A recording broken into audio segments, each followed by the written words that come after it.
talk to me about what's going on. Well, today, Sully is my client. She has been substituted in a class action against Bank of America regarding foreclosure moratorium violations that occurred since 2009 prior to termination. She was substituted in as a named class rep on December 1st. Shortly after she was substituted, the bank started harassing her. Last Friday, they had the LAPD, which is very unusual, to come out to her home, along with the bank, so the bank could change the locks on the home.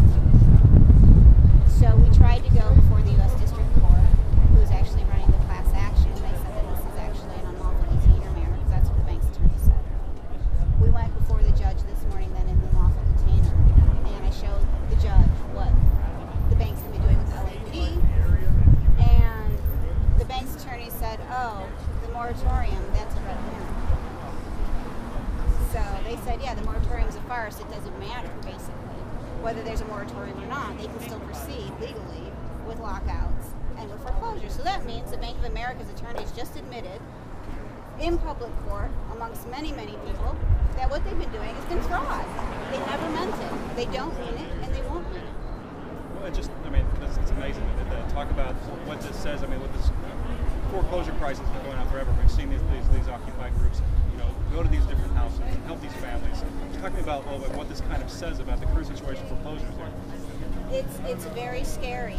Here we had in California Senate Bill 900 just passed and was in effect on January 1st, 2013. And we thought that that was showing that there was support for the homeowners, that no one wanted homeowners to get evicted and foreclosed on in California. But what we've seen is actually the opposite since January 1st rolled around. This is the first time I've ever had an experience of any of my clients or class members where the LAPD, an entity that had no power under the law to go in and do a kind of lockout. It's the Sheriff's Department who has the power, or the Civil Department of Civil Writs and Levies that has the power to do a lockout. And so since the LAPD came in, they didn't give her any notice or any time to go ahead and remove her belongings. That was part of today's hearing. Now the bank has told the court that they will not allow me to go in there to even supervise to see what kind of belongings that they take out. It's outrageous. And they're asking the court to make sure that no one gets to go in there.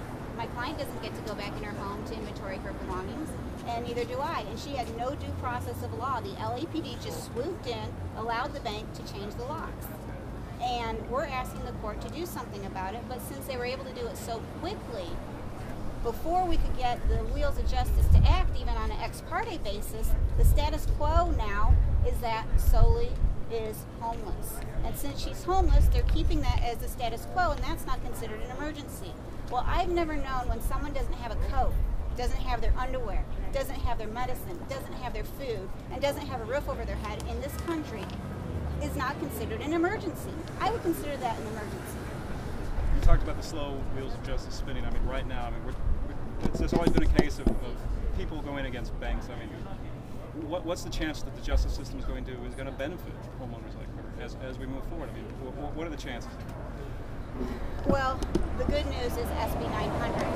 The Congress made the law very clear and very dumbed down for judges that don't want to rule in favor of the homeowner, with very unambiguous language that they must enjoin such actions. However, Congress, I don't believe, ever envisioned a day like we saw last Friday, where the banks were able to talk the LAPD into coming in and doing a lockout on a home, which is usually the province of the sheriff. What are we going to see next? Are we going to see the Army? Are we going to see the U.S. National Guard come in? Are we going to see, the Marines come in and helicopters swoop in and take homes because the bank says that they have a right to do so? It's a scary proposition. This is definitely a violation of rights here. It's a violation of search and seizure, and it's a violation of constitutional due process rights. And I cannot believe that any court would not understand that. And now, Sully is stuck between court systems. And that's another problem here, is you get stuck between jurisdictions. The U.S. District Court would have acted. They would have acted but for the fact that there was this unlawful detainer action. They said, we don't have power to act because we're a federal court, that we can't impinge upon the states because that's a state-local matter. But the state court will act reasonably like we think they would, and they would just remove these writs and allow her back And then we come into state court today, and then the bank's lawyers argue effectively before the judge, Your Honor, you're in limited jurisdiction. You do not have the power to issue injunctions or this type of relief or to allow solely go back into the home. It's quite strange that you can give an unlawful detainer judge the power to sign an order that would evict her out of the home, and yet you cannot give that same judge the same power to restore that possession of the home. I find that to be quite absurd, but yet that is how our justice system is being ruled today, and it's unfair.